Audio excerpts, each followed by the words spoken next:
This is your host, Amy Wells, welcoming you to Community Museum Association of Prince Edward Island podcast, featuring Lynn Ann Love, Site Director at Beaconsfield Historic House in Charlottetown, Prince Edward Island.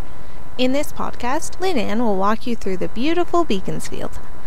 Beaconsfield Historic House is one of 7 museum sites that make up the PEI Museum and Heritage Foundation.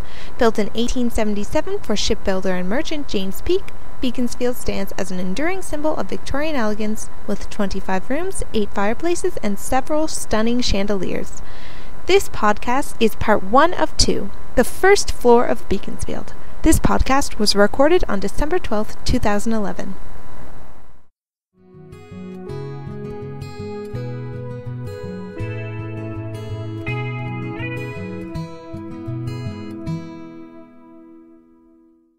So when I was young, growing up here in the city, we only ever knew this property as the Cundall home where the nurses lived. We didn't have any idea who Henry Cundall was. We certainly had no idea about the Peaks or Beaconsfield, any of that stuff. It wasn't until the Heritage Foundation was able to acquire the home in the early 1970s. They opened it as their headquarters, and then all this information about the original owners, about Henry Cundall, about the name Beaconsfield sort of came to the forefront.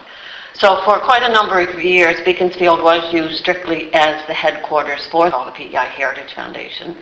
And then over the course of the years, the Board of Directors decided that the PEI Museum really didn't have a site here in the city for visitors to come. So they opened the first 2 floors. Furnished it in Victorian period furniture, and as I said earlier, the 3rd floor is still used as office space by the PEI Museum. That's why you will find people coming and going. So now, if you'd like to come into the double drawing room, the PEI Museum has 6 other sites besides Beaconsfield, and we have a provincial collection of probably about 90,000 artifacts. So we've chosen the furnishings from our collection. So they are all period pieces. And we've taken poetic licensing in what we have on display. You use what you've acquired. Now, as far as the house itself, we always point out to our visitors that Beaconsfield is not a restoration. It is merely an interpretation. We have chosen to use reproduction William Morris wallpaper. William Morris was very popular at the time, but we don't for a minute believe that the Peaks would have had his wallpaper on every wall in the house, but it was a decision that was made. We've chosen the color schemes to complement the wall patterns, not because they are the original, but again, they are of the period, so to speak. We just would like people to know that we don't pretend that this is a restoration. And there's many things about the house that we don't know. Architecturally, some of the original features about the house include all of the plaster work around the ceilings, the medallions around all of the light fixtures. These 2 chandeliers are the original, and again, they would have been gas lit. Of the 8 fireplaces that are in the house, the 2 here are marble, and the other 6 that you'll see are slate.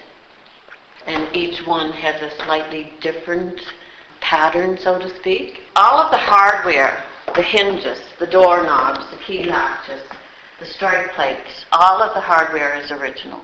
They spared no expense. They also would have hired someone to come in to do the graining of the wood. This wood is grained to look like 3 different types of hardwood, when in fact it's just softwood. But they would have hired someone to come in, and they would have grained it to look like bird's eye maple, mahogany, and oak.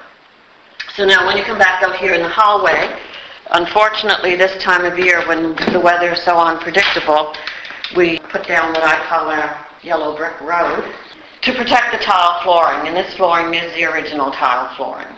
It was imported from England. You will see that the little rosettes that border the floor are reflected in the rosettes that border the ceiling. So there's a lot of care to the details of the house. Also, the baseboard here in the main hallway is marble, but as you go up the stairs, it's just wood made to look like marble. And they carried it all up to the second floor. They really built the home to impress the residents of the city. A Victorian hallway is meant to impress your guests, and I think the Peaks did a pretty good job. If you can just try to visualize the floor without the carpet, you have this wonderful tile flooring. You've got the marble baseboard. You've got this grand vaulted ceiling, the double doors with that wonderful etched glass.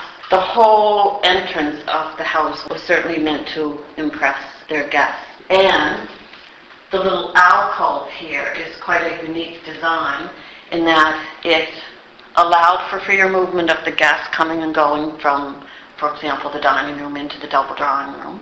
It allowed for the servants to enter more discreetly. Plus, when you come in the front door, your eye goes to this little alcove. It was sometimes used as an attempt to give the guests the illusion that they might be going somewhere a little bit more exotic than just the double drawing room. And the architect was only in his early 20s when the Peaks hired him. His name was William Critchlow Harris.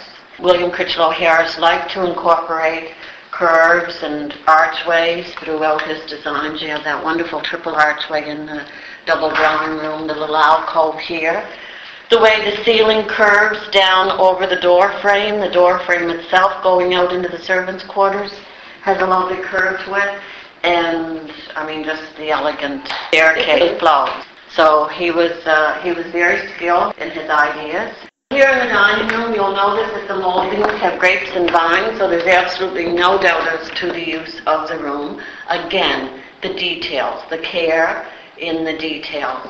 For the most part, the Peaks would have held their formal dinner parties in here. They would have taken their morning meals, their evening meals. We've decided in our own minds that if you had to be a servant living and working in Charlottetown, Beaconsfield was probably one of your better places to be employed. It had all of the modern conveniences, had running water. They would have had a proper cooking stove. Now, this stove was probably more modern than what the Peaks would have had, but it fits the time period of Henry Cundall and his sisters. For accuracy, they would never have baked and done laundry on the same day. You have to use your imagination. I mean, one day would have been for baking, another day would have been for laundry. This interesting creature here always reminds me of a cricket. It's actually a cherry pitter. It was one of the modern labor-saving devices that servants may or may not have used. These cupboards are just reproductions of the ones that are out in the scullery. Because of any room in the house, this room had undergone some major changes. The interesting radiator that's across the room is one of 5 that Henry Cundall installed after he moved in. So those are the original of the hot water central heating system. They are, all 5 are still here, and they all work. In the scullery, you will see that they had running water, and they would have stored their everyday dishes in the pantry or scullery.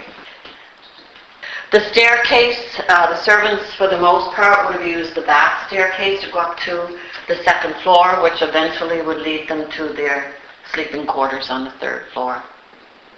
So when you come back out here into the hallway, you will see a little door that is very much part of the original design. And as far as we know, and we're not 100% sure, but as far as we know, we are led to believe that it housed the shut-off valve for the gas lighting. The pipes were built up all through the walls. There had to be some access for shut-off. This is one of 2 entrances to a full basement, and it's quite an extensive basement. This wonderful lamp here is an original feature. She is supposed to be passing the flame of knowledge from one generation on to the other. Again, it would have been gas-lit. And the colored glass window at the top of the stairs, it has Mr. Peake's initials in it. There's a JP in the center. He had the window specially commissioned for himself.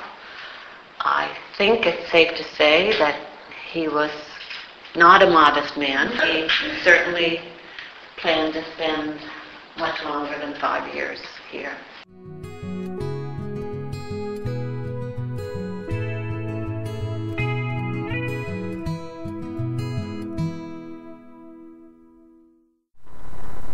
Special thanks to Lynn Ann Love for taking us on the tour of Beaconsfield Historic House. This is your host, Amy Wells, thanking you for watching. We thank you for your support and encourage you to visit Prince Edward Island's many community museums. This has been a production of Community Museum Association of Prince Edward Island.